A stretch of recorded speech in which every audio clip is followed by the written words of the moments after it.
ಕ್ರಿಸ್ತರ ಮಧುರ ನಾಮದಿಂದ ನಿಮ್ಗೆಲ್ಲರಿಗೆ ನಾನು ಒಂದು ದಿವಸನಾಗಿದ್ದೇನೆ. ಇವತ್ತಿನ ಒಂದು ದಿವಸದಲ್ಲಿ ದೈನಂದಿನ ವಾಕ್ಯಗಳನ್ನು ನೋಡುವಾಗ ಈ ಲೋಕದಲ್ಲಿ ನಾವೆಲ್ಲರೂ ಶರೀರ ಇಚ್ಛೆಗಳಿಗೆ ನಾವು ಇರುವವರಾಗಿದ್ದೇವೆ. ನಮಗೆ ಆಸೆಗಳಿರುತ್ತವೆ. ನಾವು ಆಸೆಗಳನ್ನು ಪೂರ್ತಿ ಮಾಡಬೇಕಾಗಿ ಈ ಲೋಕದಲ್ಲಿ ಕೆಲಸವನ್ನು ಮಾಡಿ ನಾವು ಅದನ್ನು ಪೂರ್ತಿ ಮಾಡುವವರಾಗಿದ್ದೇವೆ ಅಂತ ನಾವು ನೋಡುವವರಾಗಿದ್ದೇವೆ. ಪ್ರೀತಿಯ ದೇವರ ಮಕ್ಕಳೇ, ನಾವು ನಿಜವಾಗಿಯೂ ದೇವರ ಮಕ್ಕಳಾಗಿದ್ದರೆ ನಾವು ದೇವರ ವಾಕ್ಯದ ಪ್ರಕಾರ ಜೀವಿಸುವವರಾಗಿದ್ದೇವೆ ಅಂತ ನೋಡುತ್ತೇವೆ.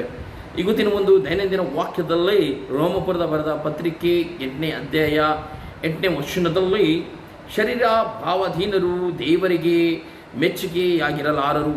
ಪ್ರೀತಿಯ ದೇವರ ಮಕ್ಕಳೇ, ನಾವು ನೋಡುವಾಗ ದೇವರ ವಾಕ್ಯದಲ್ಲಿ ನಾವು ಈ ಲೌಕಿಕವಾದಂಥ ಶರೀರದ ಆಸೆಗಳಲ್ಲಿ ಕುಡುಕುತನಾಗಲಿ, ಶರೀರ ಆಸೆದಲ್ಲಿ ವ್ಯಭಿಚಾರವಾಗಲಿ, ನಮಗೆ ಲೌಕಿಕ ಇರುವಂಥ ಒಂದು ಆಸೆಗಳಲ್ಲಿ ನಾವು ಬಿದ್ದಾಗ ಇದು ದೇವರಿಗೆ ಇಷ್ಟವಿಲ್ಲ ಅಂತ ನೋಡ್ತೇವೆ. ಯಾಕಂದರೆ ದೇವರಿಗೆ ಇಷ್ಟ ನಾವು ನಮ್ಮ ದೇಹವನ್ನು ದೇವರಿಗೆ ಯಜ್ಞವಾಗಿ, ಸಜೀವ ಯಜ್ಞವಾಗಿ ದೇವರಿಗೆ ಅರ್ಪಿಸಬೇಕಾಗಿದೆ. ಯಾಕಂದರೆ ನಿಜವಾಗಿ ದೇವರನ್ನು ನಾವು ಪ್ರೀತಿ ಮಾಡುವುದಾದರೆ ಈ ಲೌಕಿಕ ಆಸೆಗಳನ್ನು ಬಿಟ್ಟು ನಾವು ಒಂದು ದೇವರ ಒಂದು ಭಯದಲ್ಲಿ, ದೇವರ ಒಂದು ವಾಕ್ಯದಲ್ಲಿ ಜೀವಿಸುವ ಮಕ್ಕಳಾಗಿದ್ದಾಗ ನಾವು ನಮ್ಮ ಶರೀರದ ಆಸೆಗಳೆಲ್ಲವನ್ನು ಕೊಂದು ನಾವು ದೇವರಿಗೆ ಸಜೀವ ಯಜ್ಞಗಳಾಗಿ ಆತನಲ್ಲಿರಬೇಕು. ನಮಗಿರುವಂತಹ ವ್ಯಭಿಚಾರವಾಗಲಿ, ನಮಗಿರುವಂಥ ಲೌಕಿಕವಾದಂಥ ಒಂದು ಆಸೆಗಳೆಲ್ಲವನ್ನು ನಾವು ಸಾಯಿಸಬೇಕಾಗಿದೆ ಅಂತ ನೋಡುತ್ತೇವೆ. ಪ್ರೀತಿಯ ದೇವರ ಮಕ್ಕಳೇ, ಈ ಲೋಕ ನಮಗೆ ಶಾಶ್ವತವಿಲ್ಲ.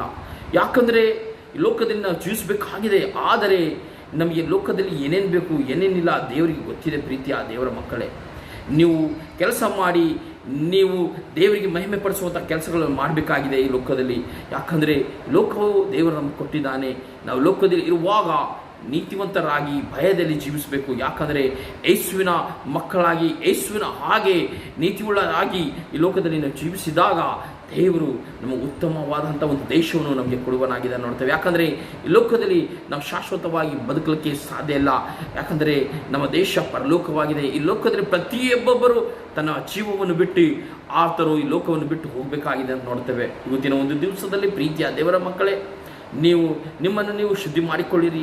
ನಿಮ್ಮ ಆತ್ಮಿಕವಾದಂಥ ಜೀವನ, ನಿಮ್ಮ ದೈಹಿಕವಾದಂಥ ಜೀವನವನ್ನು ದೇವರಿಗೆ ಒಪ್ಪಿಸಿರಿ.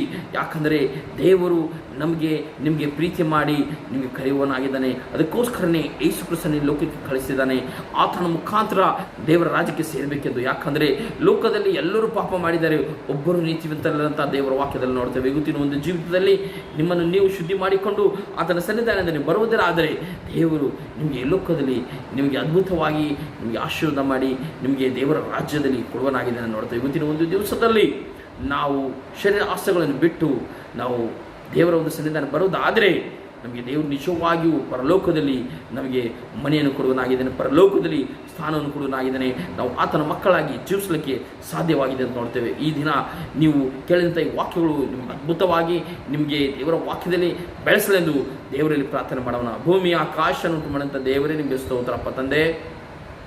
ಹೌದಪ್ಪ ತಂದೆ, ಆದ ದೇವರೇ, ಈ ಲೌಕಿಕ ಆಸೆಗಳನ್ನು ಬಿಟ್ಟು ನಿಜವಾಗಿಯೂ ದೈಹಿಕ ಆಸೆಗಳನ್ನು ಕೊಂದು ನಾವು ನಿನ್ನ ಮಕ್ಕಳಾಗಿ ಲೋಕದಲ್ಲಿ ಜೀವಿಸುವಂತೆ, ಆತ್ಮಿಕವಾಗಿ ನಾವು ಜೀವಿಸುವಂತೆ, ಆತ್ಮಿಕವಾಗಿ ಬೆಳೆದು ಯೇಸುವೆ ನಿನ್ನ ಮಗನಾಗಿ ನಿನ್ನ ಮಕ್ಕಳಾಗಿ ಲೋಕದಲ್ಲಿ ಜೀವಿಸುವಾಗ ನಮಗೆ ನಿಜವಾಗಿಯೂ ಪರಲೋಕದಲ್ಲಿ ನೀನು ಒಯ್ಯುವನಾಗಿದೆ ಅಂತ ನೋಡ್ತೇವೆ. ಇವತ್ತಿನ ಒಂದು ದಿವಸದಲ್ಲಿ ಯಾರ್ಯಾರು ನಿನ್ನ ವಾಕ್ಯವನ್ನು ಕೇಳಿದ್ದಾರೆ ಅವರ ಆತ್ಮದಲ್ಲಿ ಕಾರ್ಯ ಮಾಡಿ ನಿಜವಾಗಿಯೂ ನೀತಿವಂತರಾಗಿ ಯೇಸುವಿನ ಮಾರ್ಗದಲ್ಲಿ ನಡೆಯುವಂತೆ ಆಶೀರ್ವಾದ ಮಾಡಿರಿ. ಯೇಸುವಿನ ನಾಮದ ಪ್ರಾರ್ಥನೆ ಮಾಡ್ತಾನೆ ತಂದೆ.